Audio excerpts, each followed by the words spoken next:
যাদের কন্ট্রিবিউশনটা কি last 15 years, এখন আপনারা এনজিও মার্কা সরকার করে আপনারা ভাগ বাটোয়ারার ক্ষেত্র বসাবেন।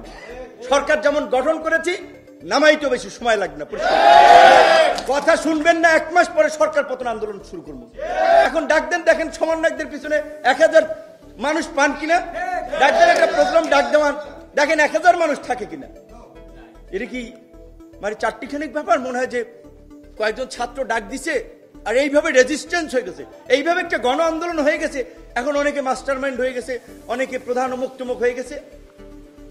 আন্দোলন তো একটা প্রেক্ষাপট ছিল, গত 1.5 দশকে সেই প্রেক্ষাপট রচনা হয়েছে। ধীরে ধীরে অনেকগুলো ঘটনা একটা একটা করে সুতা গেথে আজকের এই অবস্থায় নিয়ে এসেছে। রাজনীতিতে পথ চলায় স্বামী স্ত্রীর সংসার টেকে না।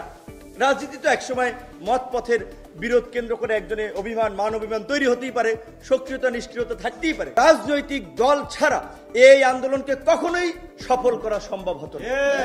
এই সমন্বয়কদের অনেকে ছাত্র অধিকার পরিষদ করে, কেউ ছাত্র শিবির করে, কেউ ছাত্র দল করে, কেউ একেবারেই জেনারেল শিক্ষার্থী। এবং এই আন্দোলনে যারা করেছে তারা কিন্তু পীরলিয়া আউলিয়া হয়ে গেছে। আপনারা মনে করেন এই আন্দোলনটা কি প্রথম দিকে গণতন্ত্র, ভোটাধিকার, দেশ উদ্ধারের আন্দোলন ছিল? কোটা সংস্কার, সরকারি চাকরির একটি ইস্যুর আন্দোলন ছিল। আমরাও যেটা করেছিলাম সেটাকে মুক্তিযুদ্ধের আওয়ামী বয়ানের মতো আরেকটা ন্যারেটিভ তৈরি করা হচ্ছে যে আমরা করেছি, অমুকে করেছে, সমন্বয়করা করেছে। ফালতু কথা এগুলো। আমরা যেটা বলছি যে দেখেন, এখন কি তাহলে এই সরকার বসে কালকে আমরা নির্বাচন চাই, নির্বাচন দিলে সব অসুখ সেরে যাবে?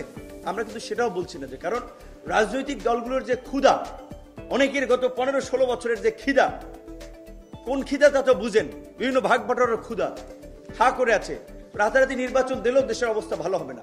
জাতিসংঘ থেকে ফিরে আসতে অবশ্যই বলবো আগামী 1 মাসের মধ্যে সরকারের এই কাঠামোকে বর্ধিত করে ফাংশনাল একটা কাঠামো করেন। বিএনপি, জামাত সহ মেজর পলিটিক্যাল পার্টিগুলোর সাথে আলোচনা করে তাদের রিপ্রেজেন্টেশন নিয়ে সরকার কাঠামোকে পরিবর্তন করেন, একটা শক্ত সরকার করেন, দেশকে সেইভাবেই পরিচালনা করেন। সবাই সহযোগিতা করতে রেডি।